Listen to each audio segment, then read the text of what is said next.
Well, in it goes to what's show going like on. the listening model, right? When Right, people feel heard, they increase their psychological safety, and then they right. start telling you Yeah, what's actually going on under the reaction, under yeah, the responses. And it's why this exactly. stuff works in teams because Yeah. you do build that trust, especially like you said in baseball or in a boardroom, right? That trust between you and your colleagues to get a goal done. And you can actually like be honest about where you're at. In a world that often pulls us apart, More in Common brings us back to what matters. Hosted by Gerren Taylor and Keith Richardson, this isn't your average podcast. It's a challenge to think deeper, question louder, and grow further. At More in Common, we work with NFL teams, tech companies, and professionals across industries to improve communication and foster compassion. And with a focus on emotional intelligence, we aim to bring a wealth of experience to help you navigate the complexities of human connection. We've never been more connected and yet more isolated. We want to explore the roots of that tension and offer a way back to what we all need: real human connection. Enjoy the show. But you don't need to eat donuts in Nah, you order don't to go need to to a eat them. donut party. Although I put coffee Like, down a while back. Coffee and I aren't friends anymore. No? oh, you gave up coffee. Yeah, I quit drinking and quit doing coffee. So if I Oh, if I need wow. caffeine, it's like a Coke Zero or something like that, just to get a little. Wow, that's a bold move. And on that, we'll start the show. Welcome, everybody, to the More in Yeah. Common podcast. We're talking about bold moves with our Yeah. friend Zach Amatore, right? Who's the COO and tax advisor at Amatore and Co., with a firm his father built over 40 years ago. So over the last couple of years, Zach has been learning the business inside and out with a deep focus on taxes and long-term planning. But before that, he spent a decade as a paramedic and even earned a private pilot's license. But he and Keith, in fact, have a relationship that they started playing adult recreational baseball, and that's part of the reason why you're going to join us here today, right, Zach? Yeah, absolutely. So, Keith, I know that you had some thoughts, but is that the right background? Like, frame up this adult baseball league. How did you guys connect on? There. Yeah. So Zach and I got together. I decided to play old man baseball with a bunch of 25-year-olds 3 years ago again. And it's funny. I signed up for the 35. But weird backstory, Zach. I don't know if you know this. I signed up for the 35 and older league, and they put me in your league at 25 and older. And then, of course, I had to play like I was 18 again. But Zach is still the manager of the Redbirds. And when we first started, there was a strong, aggressive energy from Zach and his managerial style. What were you, 27 at the time? Let's What are see. you, I've had 30 now? 6 years. I was when I met you. Yeah, so 26, 27. Yeah. 26, 27. And I took an old man approach, the old wise man now that I'm 40 and rejoining this baseball, and was like, Zach, dude, we got to figure something out on the approach here and how we're managing the guys. And and he was super open and receptive to it. So it set us onto a awesome relationship, and I'm really excited to explore it because we've actually, Garen, you don't even know this. We've not talked about this Oh, cool. relative to, like, he's been very grateful and appreciative, but we haven't actually had a conversation around some of the growth that Zach came about. And I'm really excited to hear about it. So long story short, here we are. When we rebooted the podcast, he asked to come on and wanted to share that story with us. So So, Zach, I'm at that excited for him point to where do you that. were meeting Keith, like, how would you have described yourself and leadership style? Like, what would you have? Yeah, to be honest, so I had joined the league when I had turned 24, and I played for a year as just a player on another team. Their one of their guys had got hurt, so I was more or less. I joined the middle of the year. I was kind of an IR substitution for a guy who got hurt. After that season, they'd let me know, hey, our guy's back from, getting hurt. He'll be back next year. Unfortunately, we don't need you. Hey, thanks, thanks for letting me come play, that kind of thing. And then I got contacted by the manager of the league. And he was like, hey, there's a team folding. Um, they need somebody to step in and, kind of pick up the pieces and put a team together. Are you interested? And I was like, yeah. That'd be something I'd certainly, I'm never somebody who backs down from new challenges. I've never managed a team or managed anything really before that. Um, and it was a challenge. There was a lot of different personalities, a lot of um, struggles, I guess, the hoops we had to jump through to, put everything together. The year Keith joined me was the year a lot of those guys had split off and made their own team.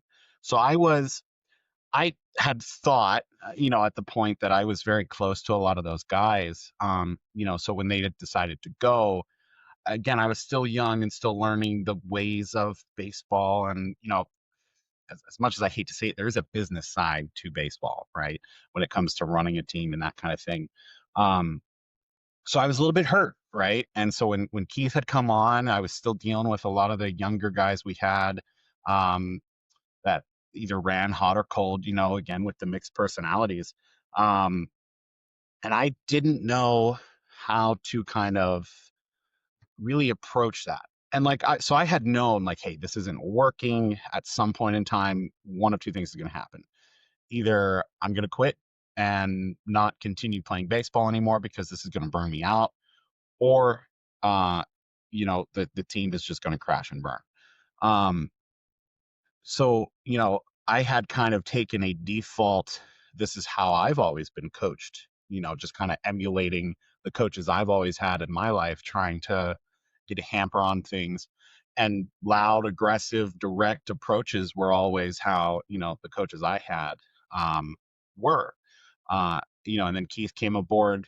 I was glad to have somebody fill the role that we needed from Keith. And he sat me down. He was like, look, this ain't working. I was like, yeah, I can see that. Like, talk to me. Like, I'm open to anything. I don't want this to be a burden. This is supposed to be fun. It's rec league baseball. We all have to work the next day. We all have lives outside of this. This is our chance to escape life, everyday life, when we're out here on the field. And I don't want it to be guys fighting with each other, or any other issues like that. And so we had a very long conversation that day, and we put together just a little approach plan, like, well, let's start small and kind of take steps as we go. And anytime a new problem would come up, like, I would kind of lean on Keith, like, hey, talk to me about this. How should I approach this? How should I take that, and that kind of thing. And so, more in common, we always on the show, we talk about curiosity, listening, emotional awareness. Which part of what Keith was starting to bring over to you did you feel was kind of the most challenging starting out? If I had, so I would say Keith would say that I'm pretty aware of myself. So that was a pretty, like, I was already aware of like what was happening. But as far as like, I don't know, maybe the listening aspect is always something I've never been great at, right? Anytime we'd get into a talk or conversation, I would always have like a I'm listening, but with the intent to respond, right? With the intent to not necessarily defend myself, but with the intent to like answer you before you get a chance to get whatever you got out, right? And so that was a big, I think a big hurdle for me to kind of cross over. Keith may have a different opinion on that, and I'd love to hear what Keith might think. Yeah, I think what was always interesting relative to that time, I think what you're saying is fair in that development and growth, and this will come back to a question, then I'll bounce back to you. For me, observationally, was I see this young man with strong opinions and positions and a very single direction on how things should be done. And that plays into what you're saying, right? Like it We did. It was an eclectic group of guys, as most of these men's leagues are, but this was a pretty eclectic group of guys with some really, really hot personalities, like fiery, ready to just. It wasn't a whole group of hot personalities. There was like one or two, and then you got some temperate ones, and it was a very interesting Yeah, I mean, group Gerren, and different backgrounds. it was a powder group just waiting for a spark to go. A lot of Yeah, and you have different, you have different demographics. Like it was different backgrounds and all of these things, and then you've got this uh, big burly fella yelling at everybody, right? And taking that into so it makes me want to ask like that transition during, because it took us a couple of years really yeah, to it did take really work time. through this, as it always does, right? Like I think this is the important thing to always remember. Like this was a multi-year approach and process, and every year it was a little bit better. It was a little bit better. It was a little bit better. What was that? So thinking about the listening, just to start, like what was that for you early in our development? Was it hard? Did you find it to be challenging? Like what was that like for you? I guess more so is about learning how to bite my tongue, right? How Mm, to recognize like, hey, this person's not necessarily done speaking yet, right? You gotta, bite your tongue, let them finish, let them say what they need to say. Because I feel like a lot of like the pushback I was maybe getting and a lot of like the responses I were getting, they just weren't feeling heard. You know what I mean? And that's all mm. everybody wants at the end of the day is they want to, hey, I've got a problem. I want to talk to the guy who's in charge and I want to feel heard. Like, so it took a bit of doing that. And this will come up later in the podcast, but like, I still kind of run into that issue when like my parents or my wife decides they want to kind of push my buttons and see what's going on with me that day, and so like trying to bite my tongue's been, it's still a work in progress. um but it's always going to be a work in progress, right? I mean, habits aren't easy to kill, especially as uh It's somebody who's always been raised to speak your mind, speak your truth, and kind of take it from there. So and I think that's exactly what is so important about having you as part of this show, right? Like we always talk about this is work. This is stuff that you practice like lifelong, like karate. You know what I mean? Like you have to keep doing the discipline in order to be good at it. You can't just be like, oh, I learned that once and move on with it. Um, but also that you're saying all the things that everyone I think experiences very, very relatable, right? So like the cycle of being coached like this makes you think yeah, this is how we coach. Right? Like if you can't take a little yelling, get off my fucking baseball field kind of right, feels. yeah, But exactly.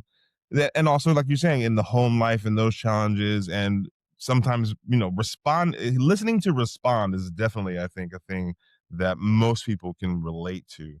But at what point during these conversations did you start to go, this is actually starting to change how I think about how I approach this. Like, Sure. Yeah. I'd probably say there was a particular flare up between two guys on the team. They'd gotten into a fight.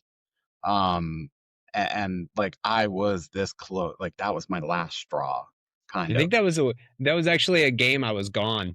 I was yeah, I wasn't And even there. they're after the like, game he's was out now, done, so let's go. yeah, like it took Yeah. everything in my power not to rip them both apart right there on the field. And like after the game, I called Keith. I was like, look, these two guys, Keith knows who they are. I'm not going to say names. We're on a podcast. I'm not going to publicly shame anybody, right? But like, hey, these two guys got into it. Um, here's what happened. Here's what I did because I wanted him to know like how I responded so he could give me feedback on, kind of my thing. Realistically, I suspended them both from being able to play baseball for some time until we could figure it out and get them both back together to the point where we could say, hey, look, we get it. Tensions boil over, emotions get hot. We're getting hammered in this baseball game. I get it. We're trying to be competitive and win, but getting on each other is not helping lift the team as a whole. And that's something we need to revisit, whether or not both of these, guys are good to have on the team. Um, and that's kind of when things started to click for me a little bit. Because Keith and I, we had a long conversation about I that. was at a hotel, Yeah, in Virginia on my way to Hilton Head at the time, I yeah. remember. Um, Yeah. it was interesting, to say the least. Um, I can't remember or exactly recall what you had told me about how I had handled it, but the after actions, was more or less like, hey, we need to get them together. We need to have a discussion with them both and just, kind of find out what's really going on. And we found out that, there's stuff going on at home with these guys Mm. that's just carrying over. Um, and, so it's not necessarily like growth on my end, but recognizing like, hey, everybody's got something going on.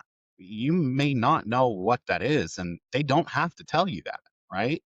Um, but when it comes to like working as a team, not having a space where, guys feel comfortable after the fact to say, hey, look, I apologize, but this boiled over, here's what I've got going on. I really want to apologize, that kind of thing. And it took some digging, and it took some growth out of these two gentlemen that got into that argument to kind of, come out and say, like, after we had a chance to talk with them, say, hey, look, I got XYZ going on at home. It's really, really, getting in the way of me as a person. It's getting in the way of my job. It's getting in the way of my home life. It's kind of crept its way into everything.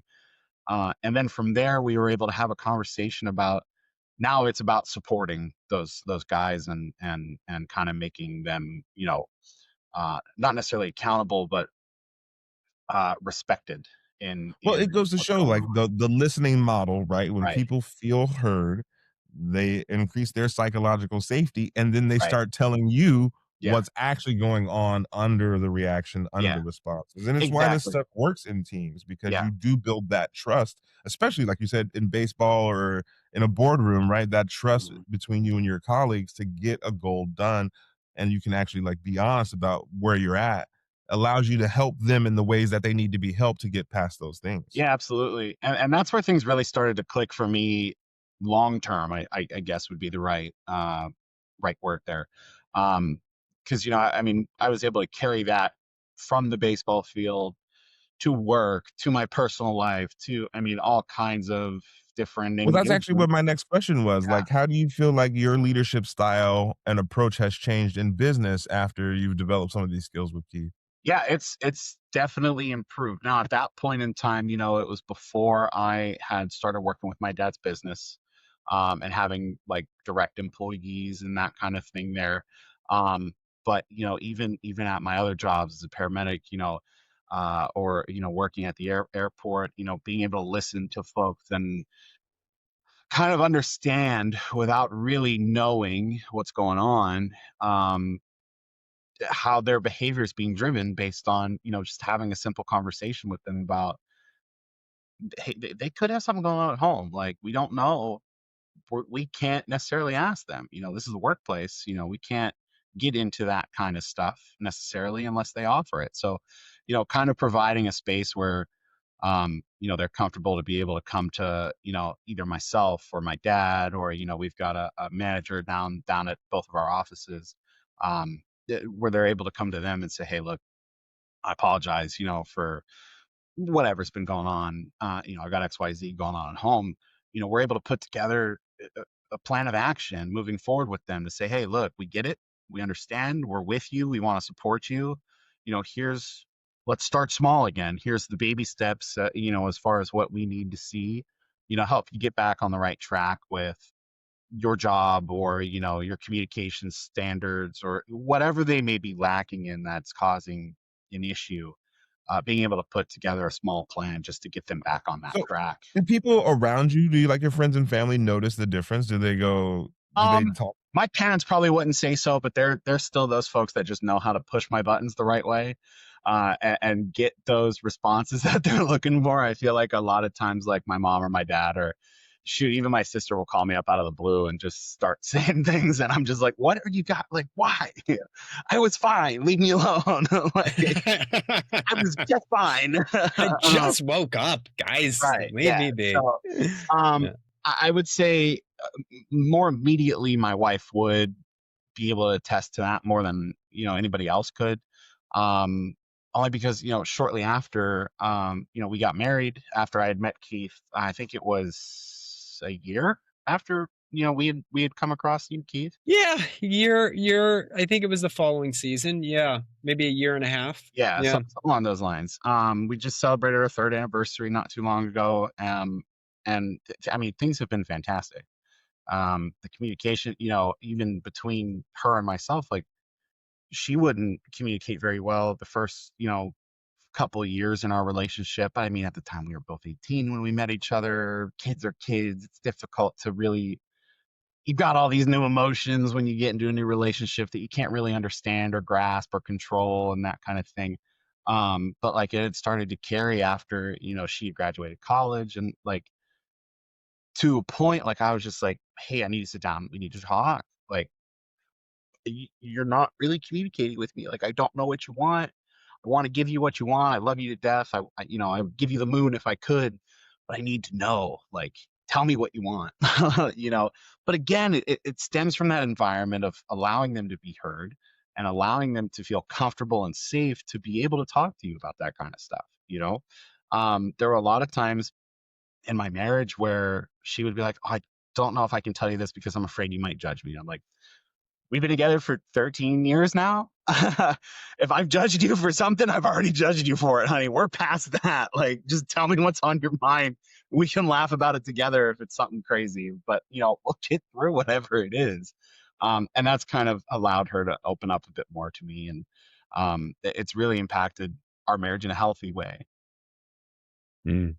Well, I appreciate you sharing. I have a question on that note, but I do want to call out going back to the story of the conflict on the baseball field and like observationally from my perspective, I think one of the biggest outcomes, I don't know if you've even noticed this or maybe you have internally, but not necessarily observationally, is one of the people who were involved in that conflict were one of the most tumultuous people on the team. Um, and every year we're like, I'm going to quit. Like, I can't do this. I'm irritated. I'm irritated. And that person, I believe, still on the team this year. Yeah. Still on the team. And we worked hard with him but gave him space to make that choice. And I think this was one of the biggest transitions I saw in Zach over this time, being opinionated and strong willed, coming from a place of fine, if you don't want to be here, don't be here, to okay, if you want to be here, I'd love to have you. Why wouldn't you want to be? But be able to explore that conversation so that they could end up staying or going. And they, in my last season, were one of the team leaders on the team, but it took a while to get them there. And then there were two other people as a result of this whole approach who are no longer on the team. But what was brilliant about them not being on the team wasn't so much that they got kicked off or they walked away pissed off. What is it, the most amicable departure? Not necessarily, but it was at the same time. Like there was okay, you want to go, you can go, and they're ready to go. So they ended up being in a place of Ben, I guess it could have been as good as it could have been versus just get out of here. And that in of itself leads to the broader ecosystem accepting people's departure, right? And it's like, oh, okay, I get it. It's not this hostile thing. And it's been really an impressive and valuable thing for me to watch you go through this just as a maturing and growing leader. But that leads me to this question as we start to come up on our time for this week's episode is you talk about we talk about your original approach, which was angry often, right? Like you even talk about this conflict, like you were hot, ready to explode. It took everything in your power. What was that process like for you to regulate and shift away from anger as the expression of all emotion to a more nuanced approach for you? Yeah, I mean, that was probably, in my opinion, probably the most challenging part. I've always been hot or quick to react to something. I've never been somebody who's been afraid to show my emotions, whether I'm angry, happy, sad, whatever they may be. And Keith, I feel like as we've gotten to know each other over the years, I mean, I'm sure you guys can see that, outright. But it took realizing how my reactions were a detriment to my environment, to the team, to those around me, and to how it was affecting me. Um, to realize, like, hey, like, we need to check ourselves here. This is not life or death. We need to take a second and process first, and then we can react accordingly. And if we're still mad about it, so be it. We can be mad about it, but we don't have to outwardly show that necessarily to the people we're mad about. There were plenty of times where after a ball game, I'd come home, talk to my wife, and we'd have a conversation about it. And I would just yell about the situation. And my wife, understanding, like, hey, he's pissed off about it, she'd just let me yell about it. Because sometimes you just need to get it out of your system. Um, but learning how to hold it in until you had that space to be able to do so where it wasn't going to be a detriment to that particular individual that you're maybe upset with, or that particular situation that maybe you're upset with, then and there is not the time or place, right? And there's always time and place. And Keith made me aware of this to the utmost ability that he would be able to make me aware of it. There are a few times where I'd pull him aside in the middle of a game and I'd say, hey, Kate, look, this is happening, pissed me off.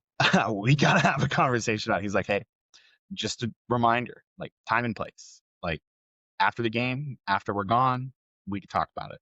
And so that was probably the toughest part, was just implementing that, hey, time and place. Let's remember where we're at. Let's remember the situation, and we can deal with it later. For now, things are going good. Let's get through the game. Let's get through whatever we're doing, and then we can discuss it. But that's not to say, like, if you're upset, like, after the games we would host little team chats, just to talk about, like, what we did right, what we did wrong, how we can learn from it, how we can move on. um he would always let me have my freedom. If I was upset, I could tell the team, like, hey, look, this pissed me off. But the biggest thing was not to call any particular out, right? Not to call any particular person out, not to show them up, so to speak, right? um we had a lot of egos on the team. So calling any particular individual out would definitely upset the apple cart, and that's not what we wanted to do. But it was still important to get across, like, hey, look, we did this as a team. Here's the numbers. Here's the stats on it. This is a problem, myself included. I did this Yeah. as well, myself included. I'm pissed about it. I'm pissed about my performance. I'm pissed about your performance. As a So team, like, we need to discuss that. are there situations now that you recognize that you're like, oh man, like this would have gone sideways for me Yeah, before? 100%. Like, tell me about some of those. How do those feel like now? 100%. I mean, anytime you're in a situation, whether it be in the office, whether it be in a rec sport, whether it be at home, there's plenty of times my wife says things that, like, just dig under my skin. And if I were to fly off the handle about it, that could be potentially the end of a marriage. That could be potentially the end of a relationship within a client, or an employee, or a potential colleague that you're working on a project with together. And that's the kind of stuff where now we're getting a little bit more important than things like rec league baseball, right? um Rec league baseball is one of those things where, like, we all have lives outside of this, but once we start getting into business, once we start getting into, our marriages, our relationships at home, that kind of thing, like, it's it's it's important to keep those strong and healthy relationships. And jumping the way I used to jump at things wouldn't be good now. In that point in time, I'm 30 now. I've got a heck of a lot more responsibility than I did when I was 18 or 25, for Yeah. that matter. Um, And Go ahead. that's what I want to dig into. So we're gonna end this particular episode here. I want to come back. I want to start asking you about some of this, Zach, because we're, you know what I'm saying? You said you're not afraid, so now I got some shoot it off. Shoot it off. This is the More in Common Love podcast. I'm Gerren Taylor. That's Keith Richardson. We'll be back with Zach next week. I'll see you soon. Have fun.